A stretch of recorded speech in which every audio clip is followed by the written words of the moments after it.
साथियों नमस्कार। पटना बिहार से मैं अमिताभ कुमार दास, आईपीएस 94 बैच, और आप देख रहे हैं मेरा अपना यूट्यूब चैनल दास बोले बिंदास। क्योंकि जब बुजदिलों ने मुंह में दही जमा लिया हो तो दास का बिंदास बोलना जरूरी हो जाता है।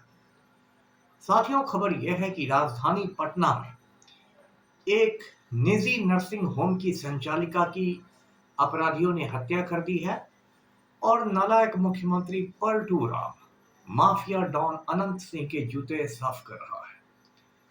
पूरा वीडियो आखिर तक दिल थाम कर देखिए। साथियों, ये कल की बात है, यानी 22 मार्च 2025 की। 22 मार्च आप जानते हैं पूरे बिहार में बिहार दिवस के रूप में मनाया जाता है। 22 मार्च 1912 को ही बिहार एक अलग राज्य के रूप में अस्तित्व में आया था, बंगाल से अलग होकर, और काफी धूमधाम से कल आयोजन हो रहा था बिहार दिवस का। लेकिन बिहार दिवस में पटना में क्या हो रहा था? शाम की बात है, अगम कुआं थाना क्षेत्र जो है राजधानी पटना का, वहां एक धनुकी मोड़ है और वहां एक निजी नर्सिंग होम है, यानी कि प्राइवेट हॉस्पिटल है। और उस निजी नर्सिंग होम की संचालिका का नाम था डॉक्टर सुरभि राज। डॉक्टर सुरभि राज अपने चैम्बर में बैठी हुई थी और थोड़ी देर पहले इस निजी नर्सिंग होम में मेदांता हॉस्पिटल से कुछ लोग आए हुए थे एक ट्रेनिंग कार्यक्रम में, एक प्रशिक्षण कार्यक्रम में। और जो हॉस्पिटल के इस निजी नर्सिंग होम के कर्मचारी थे उन्होंने प्रशिक्षण दिया, और उसके बाद जब वो चैम्बर में पहुंचे, डॉक्टर सुरभि राज के चैम्बर में, तो समझिए कि उनके होश उड़ गए, क्योंकि डॉक्टर सुरभि राज खून से लथपथ गिरी हुई थी अपनी कुर्सी पर। कुल मिलाकर 7 गोलियां उनको मारी गई थी। उनको आदन फादन में पटना के एम्स में भर्ती कराया गया, लेकिन उनकी जान नहीं बचा सकी और उन्होंने दम तोड़ दिया। तो इस तरह डॉक्टर सुरभि दास को 7 गोलियां मार दी गई। अब एक सवाल ये उठता है कि राजधानी पटना का एकदम भीड़ भाड़ वाला इलाका है, ये कोई दूर दराज का कोई ऐसा जंगल का इलाका नहीं है जहां बिल्कुल कोई आदमी की आवाजाही नहीं हो। बिल्कुल भीड़ भाड़ वाला इलाका, एक निजी नर्सिंग होम जिसमें इतने सारे कर्मचारी हैं, मरीज होंगे, और उसमें तमाम सीसीटीवी कैमरे भी लगे होंगे, और उसमें अपराधियों ने इतनी हिम्मत की कि जाकर गोली मार दी। एक नहीं, दो नहीं, तीन नहीं, 7-7 गोलियां, और जान ले ली। तो ये क्या हो रहा है भाई? अब पूरी संभावना इस बात की है, पूरी नहीं भी तो बहुत बड़ी संभावना इस बात की है कि ये मामला रंगदारी टैक्स से जुड़ा होगा, प्रोटेक्शन मनी से जुड़ा होगा।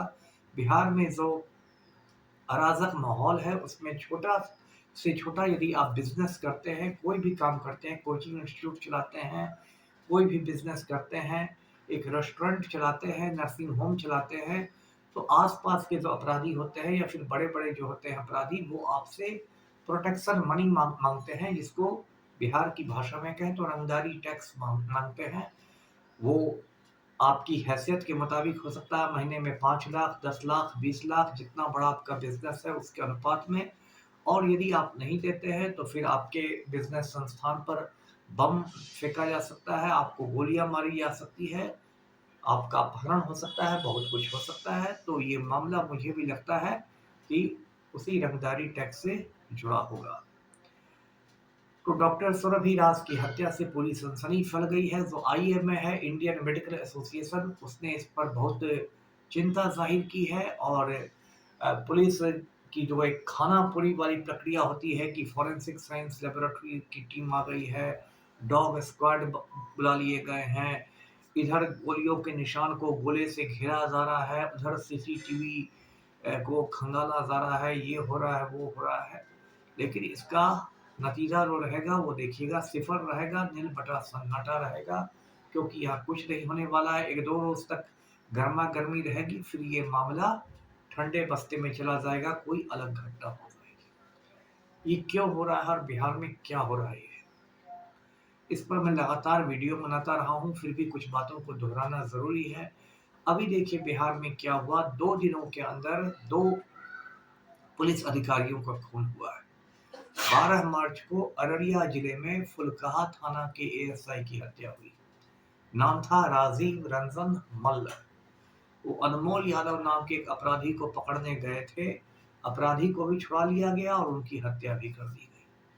14 मार्च को मुंगेर में दूसरे पुलिस अधिकारी की हत्या हुई। मुफस्सिल थाना के संतोष सिंह की हत्या हुई। वो नंदलालपुर गांव में गए हुए थे रणवीर कुमार के घर पर छापेमारी के लिए। रणवीर कुमार के परिजनों ने उनके सर पर धारदार हथियार मार के उनकी जान ले ली। 2 दिनों में 2 पुलिस अधिकारियों का खून। और बाकी जो बड़े बड़े अपराध हो रहे हैं उस पर कहना ही क्या। 20-25 दिन पहले बिहार मंत्रिमंडल का विस्तार हुआ। उसमें एक हत्यारे को, खूनी को, कातिल को बिहार का माननीय पर्यटन मंत्री बना दिया गया है, राजू सिंह को। राजू सिंह वो व्यक्ति है जिसने 1 जनवरी 2019 को नए साल की पार्टी के दौरान दिल्ली स्थित अपने फार्म हाउस में श्रीमती अर्चना गुप्ता नाम की एक महिला को गोलियों से छलनी कर दिया था। उस मामले में दिल्ली पुलिस ने गोरखपुर से राजू सिंह को गिरफ्तार किया था। राजू सिंह पर पुलिस ने चार्जशीट दाखिल कर दिया है। कोर्ट में, अदालत में राजू सिंह के खिलाफ आरोप गठित हो गए हैं, चार्ज फ्रेम किया जा चुका है। और उस खूनी को, हत्यारे को, कातिल को हमारे नालायक मुख्यमंत्री पलटू राम ने बिहार का माननीय पर्यटन मंत्री बना दिया है। वो बिहार में टूरिज्म संभालेगा, बिहार में पर्यटकों को बुलाएगा कि आइए आइए बिहार में पर्यटन कीजिए। इससे बड़ा मजाक क्या हो सकता है। और ये बात हर जगह अब लागू हो रही है। हर जगह वही माफियागिरी की स्थिति है। भागलपुर से खबर आई, नवगछिया से खबर आई।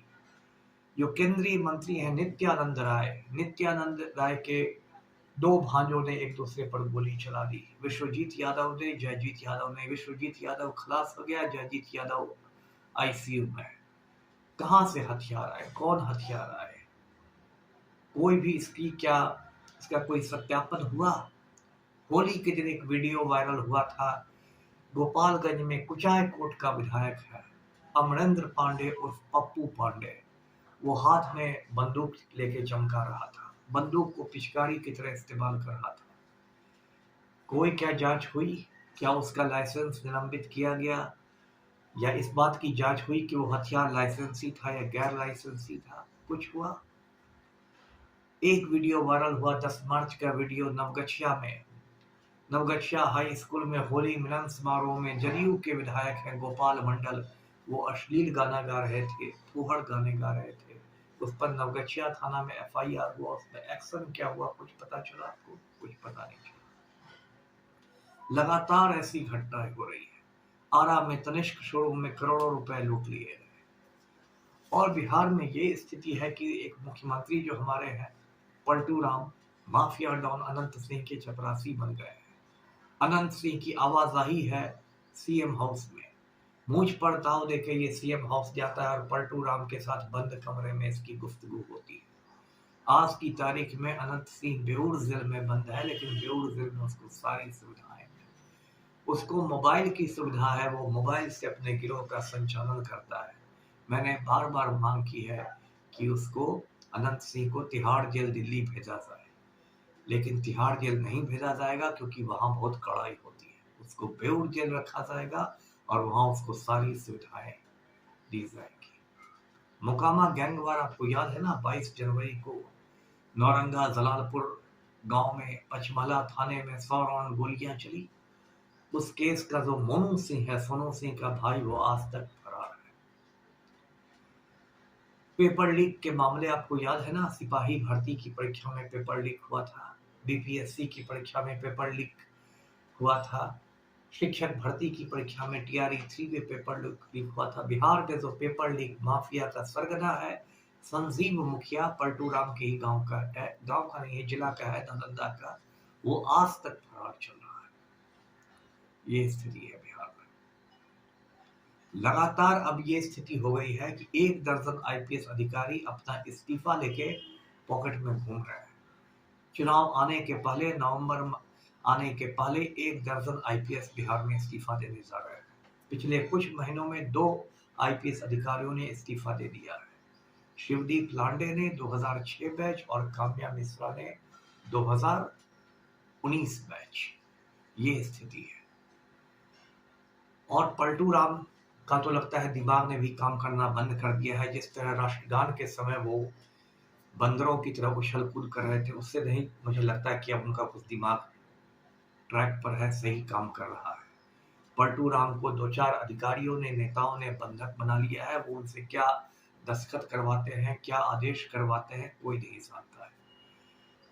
जो हमारे राज्यपाल हैं आरिफ मोहम्मद खान, वो भी इतने बड़े नालायक। उनको पलटू राम के स्वास्थ्य के बारे में राष्ट्रपति को एक प्रतिवेदन भेजना चाहिए था। बिहार में राष्ट्रपति शासन लगाने की अनुशंसा करनी चाहिए थी, लेकिन आरिफ मोहम्मद खान राजभवन में दांत निपोड़ के बैठे हुए हैं। एक और तस्वीर देख लीजिए, पहले भी दिखाता रहा हूं, फिर से दिखा रहा हूं।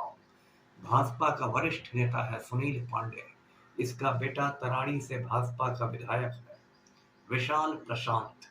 सुनील पांडे के हाथ में AK-47 राइफल है, जो प्रतिबंधित हथियार है। कोई भी व्यक्ति ये हथियार नहीं रख सकता, इसका लाइसेंस भी निर्गत नहीं किया जाता है।